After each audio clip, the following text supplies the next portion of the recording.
1912 চনত বৰ্তমান বাংলাদেশৰ ৰংপুৰত পঞ্চানন বৰ্মনে ক্ষত্ৰিয় সমাজ সংস্কাৰ এটা কৰিছিল আৰু সেই সময়ত যেহেতুকে আমাক কোচ বুলি ক'লেই উচ্চ বৰ্ণৰ মানুহসকলে আমাক নেগলেক্ট দৃষ্টিৰে চাইছিল, অস্পৃশ্য জ্ঞান কৰিছিল আৰু সেই সময়ত আমাৰ বহু কোচ-ৰাজবংশী মানুহ শৰণ লৈ পেলাই আমি ক্ষত্ৰিয় হৈছো আৰু সেই প্ৰথাটো আজিও চলি আছে। আমাৰ অবিভক্ত বঙাইগাঁও জিলাৰ ধুবুৰীৰ বহু ঠাইত প্ৰতি বছৰেই আমি মুণ্ডন কৰি পেলাই আমি ধৰ্মান্তৰিত হৈ আমি ক্ষত্ৰিয় হৈ আছো।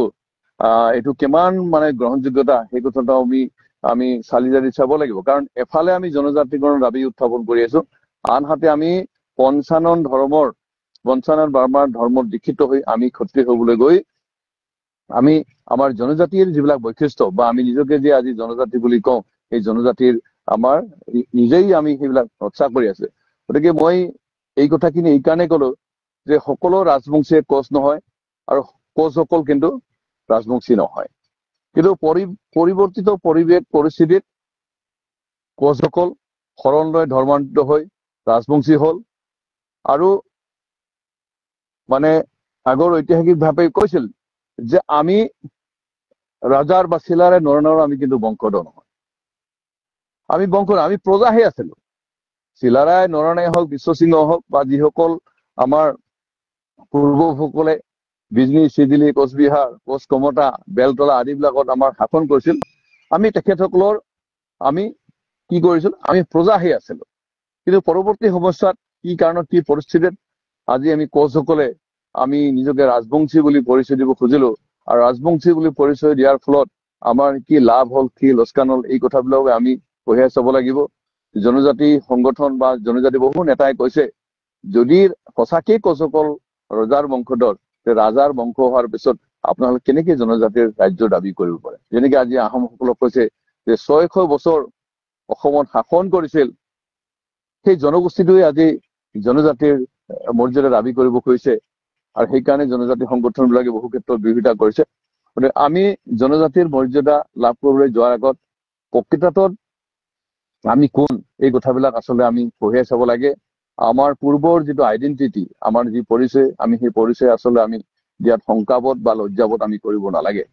এতিয়া আপোনালোকে মোৰ শাৰীৰিক এই অৱবয়টো চাওকচোন, মই অনুসূচিত জনজাতি বা SC কাষ্টৰটো হবই নোৱাৰো। মোক দেখিলেই মানুহে কব যে বিশ্বজিৎ ৰায় তেওঁ ট্ৰাইবেলে হয় বা ট্ৰাইবেল আছিল, কিবা কাৰণত কিবা পৰিস্থিতিত আজি ৰায় আজি উপাধি লিখিলে ক্ষত্ৰিয় হলে। এটা সময়ততো আমাৰ মানে উপাধি ৰায় নাছিল। মইতো দেখিছো যে আমাৰ বিজনী ৰাজ্যৰ অন্তৰ্গত আমাৰ ফাগুনা গাঁও হওক, বিজনী হওক, গাৰগাঁও, কামাৰগাঁও, দহলৰা, কাকৈজানা, হুৰামাৰা, চিদলচটি, ফৌজদাৰ পৰা বৃহত্তৰ মানিকপুৰ, আমাৰ চিৰাং জিলাৰ বাচুগাঁও, নেহালগাঁও, কোকৰাঝাৰ জিলাৰ তিতাগুৰি, আমাৰ চন্দ্ৰপাৰা, আমাৰ বালাজান, আমাৰ ডিমল গাঁও, আমাৰ ভটগাঁও, এই অঞ্চলত থকা কোচ-ৰাজবংশীসকলতো ৰাজবংশীয়ে নহয়। এইটো মই চেলেঞ্জ দি ক'ব পাৰো। তেওঁলোকৰ লিগেচি চাওক, তেওঁলোকৰ কালিপুখুৰীত আজি যিসকল ৰাজবংশী আছে তেওঁলোকৰ লিগেচি চালে আপোনালোকে দেখিবই সেই তেওঁলোক কেতিয়াও ৰাজবংশী সম্প্ৰদায়ৰ ব্যক্তিয়ে নাছিল। কিন্তু আমি পৰিৱেশ পৰিস্থিতিত আমি ৰাজবংশী হলো।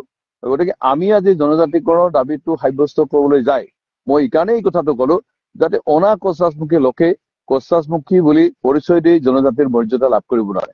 1996ত আপোনালোকে দেখিছে যে উজনি অসমৰ বৰা, শইকীয়া, হাজখোৱা, নেওগ, ভূঞা, চমুৱা, চহৰীয়া, ডেকা, বৰা এই উপাধিৰ মানুহবিলাকেও নিজকে কোচ-ৰাজবংশী কলে।